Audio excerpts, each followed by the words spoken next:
Assalamualaikum warahmatullahi wabarakatuh. Selamat bertemu kembali dengan Karyan Gunawan Channel.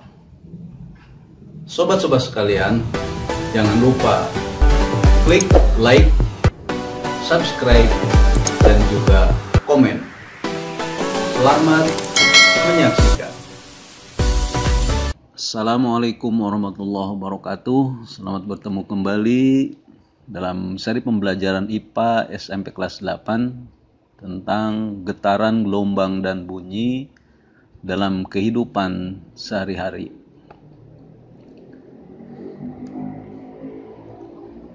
Tujuan pembelajaran materi ini adalah agar memahami konsep getaran dan gelombang, termasuk di dalamnya tentang bunyi.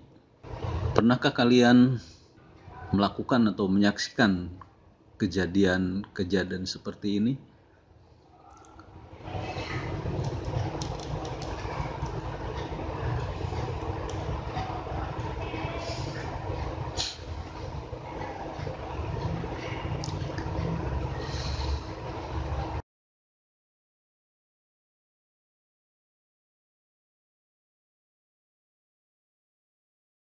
Kita awali dengan getaran. Apa itu getaran?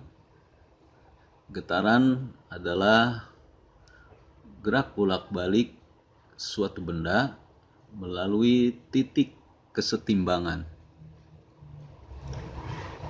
Di dalam bandul atau ayunan bandul ini, mana garis yang merah itu atau titik O adalah titik keseimbangan. Kita lihat sekarang besaran-besaran pada getaran.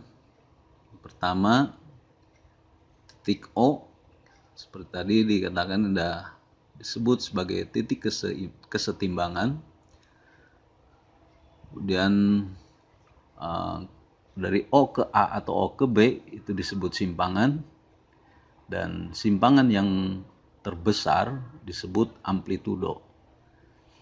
Dan gerak dari O ke A, kembali ke O, kemudian ke B, dan kembali ke O itu disebut sebagai satu getaran penuh. Jumlah getaran per sekon disebut frekuensi, dan waktu yang dibutuhkan untuk satu kali bergerak penuh itu disebut periode.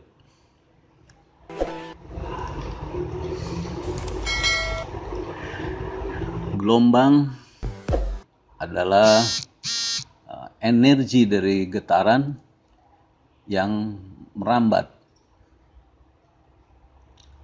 Perlu diingat bahwa pada perambatan gelombang yang merambat adalah energinya, sedangkan zat perantara atau mediumnya tidak ikut merambat, dia hanya ikut bergetar.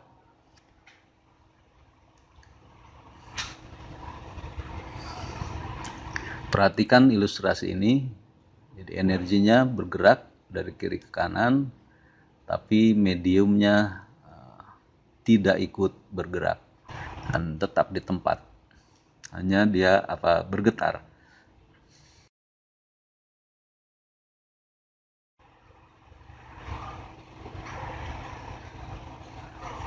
Berdasarkan energinya, gelombang dapat dibedakan menjadi dua, yaitu gelombang mekanik dan gelombang elektromagnetik. Gelombang mekanik atau mekanis adalah gelombang yang perambatannya memerlukan medium.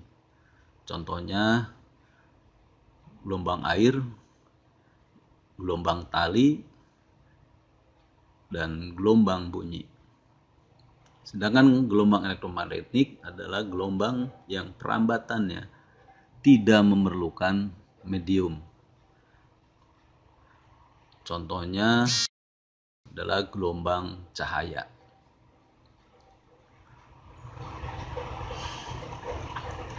Sedangkan berdasarkan arah rambat dan arah getarannya, gelombang dibedakan menjadi dua juga, yaitu gelombang transversal dan gelombang longitudinal. Gelombang transversal adalah gelombang yang arah rambatnya tegak lurus dengan arah getarnya. Contohnya gelombang tali. Kemudian gelombang longitudinal adalah gelombang yang arah rambatnya sejajar dengan arah getarnya. Contohnya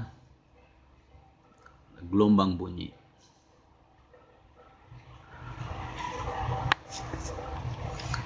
Kita bahas sekarang gelombang transversal. Gelombang yang arah rambatnya tegak lurus dengan arah getarnya. Perhatikan ketika tali digoyangkan, itu tali akan bergetar, arah getarnya itu naik turun, sementara arah rambat energinya adalah lurus atau horizontal. Nah, pada gelombang transversal ada beberapa istilah. Gelombangnya itu membentuk bukitan dan lembahan atau bukit gelombang dan lembah gelombang. Perhatikan lengkung A, B, C dan E, F, G disebut bukit gelombang yang di atas. Kemudian yang ke bawah itu C, D, E dan G, H, I disebut lembah gelombang. Gabungan dari satu bukit dan satu lembah yang digambarkan dari A, B, C, D, E itu disebut satu panjang gelombang atau satu gelombang penuh.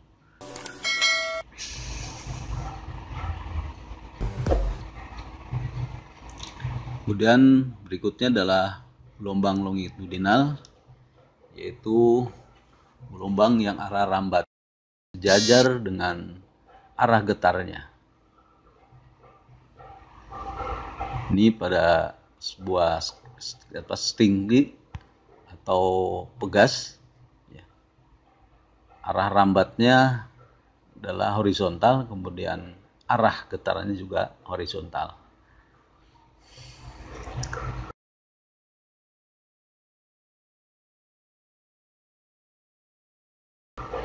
Berbeda dengan transversal, gelombang longitudinal itu membentuk rapatan dan renggangan. Satu rapatan dan satu renggangan itu disebut dengan panjang gelombangnya atau satu gelombang penuh. Salah satu bentuk atau contoh gelombang adalah gelombang bunyi. Hakikatnya gelombang bunyi adalah gelombang longitudinal yang merambatkan energi gelombang di udara. Dan bunyi ini timbul karena adanya benda yang bergetar. Bunyi akan dapat terdengar apabila pertama ada sumber bunyi, yang kedua ada medium perantara, dan ketiga alat penerima atau pendengar. Cepat rambat bunyi di udara itu besarnya dipengaruhi oleh suhu dan jenis medium. Tinggi rendahnya bunyi dipengaruhi oleh frekuensi bunyi. Semakin tinggi frekuensinya, maka semakin tinggi pula atau semakin tinggi pula nadanya. Kemudian kuat lemahnya bunyi itu dipengaruhi oleh amplitudonya. Semakin besar amplitudonya, maka bunyi akan terdengar semakin kuat.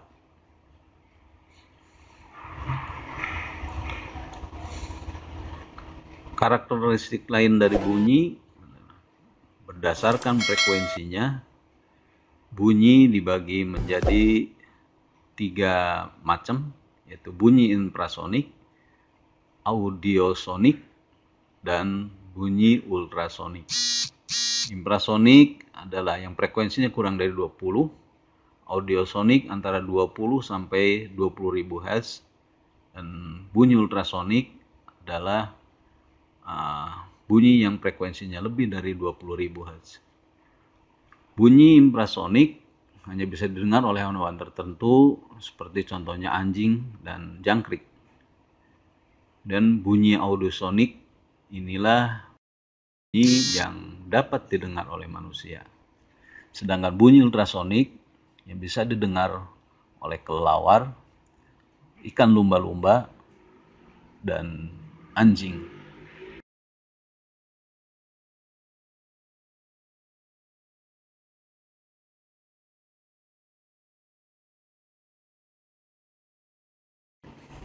Bunyi yang memiliki frekuensi getar secara teratur disebut nada, sedangkan bunyi yang frekuensi getarnya tidak teratur disebut dengan desah. Suara khas yang dihasilkan oleh sumber bunyi itu disebut dengan kualitas bunyi atau timbre. Peristiwa ikut bergetarnya udara pada kolom udara sehingga bunyi terdengar menjadi lebih keras disebut resonansi. Bunyi dapat dipantulkan sebagaimana gelombang yang lain. Bunyi pantul akan memperkuat bunyi asli jika jarak sumber bunyi dan dinding pantul itu berdekatan.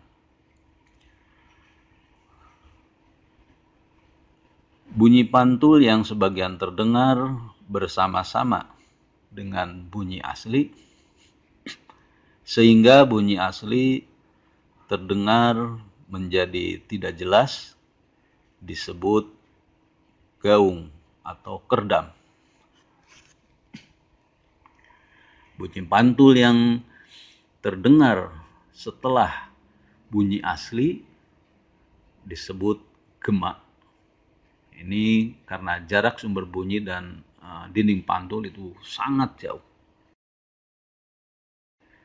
Hukum pemantulan bunyi, yang pertama, arah bunyi datang, bunyi pantul, dan garis normal terletak pada bidang datar. Yang kedua, besarnya sudut datang atau I sama dengan besarnya sudut pantul atau R. Ini gambaran visualnya.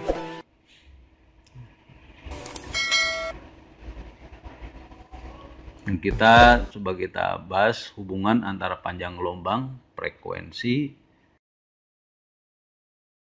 cepat lambat gelombang, dan periode. Ini ada persamaan V sama dengan lambda per T, atau cepat lambat gelombang itu sama dengan panjang gelombang dibagi periodenya. Sedangkan periode sama dengan 1 per frekuensi. Dari sini dapatkan V sama dengan lambda kali F. Contoh soal.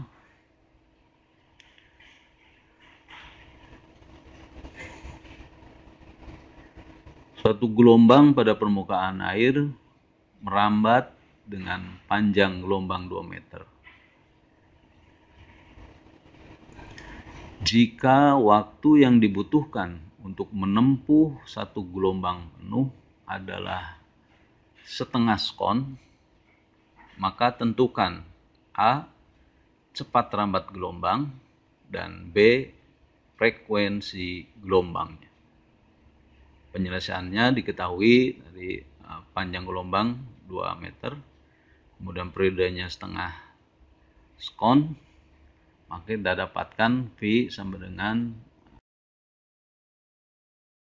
lambda per T, itu 2 meter dibagi 0,5 sama dengan 4 meter per sekon. Kemudian periodenya 1 per F, 1 per 0,5 sama dengan 2 Hz.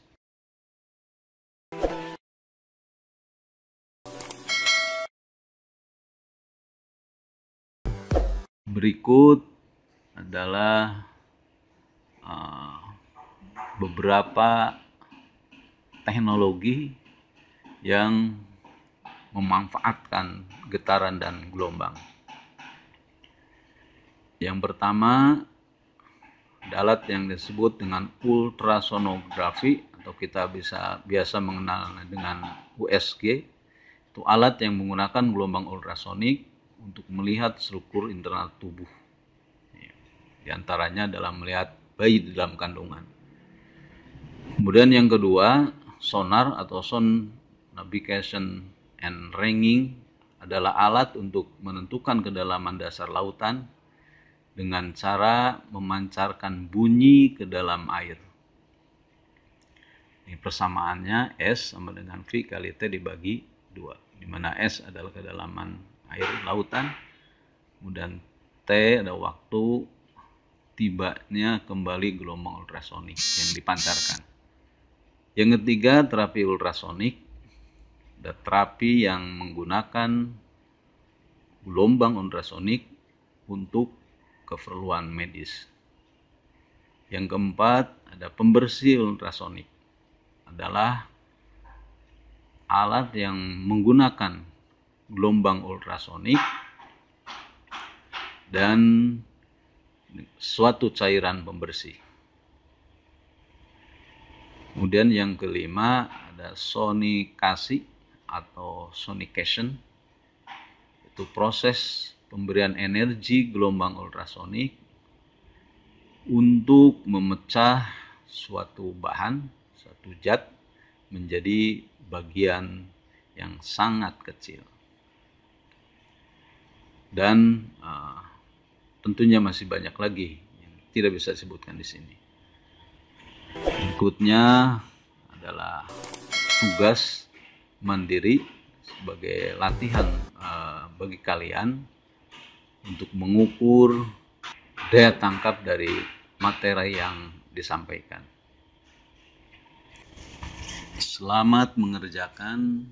Assalamualaikum warahmatullahi wabarakatuh.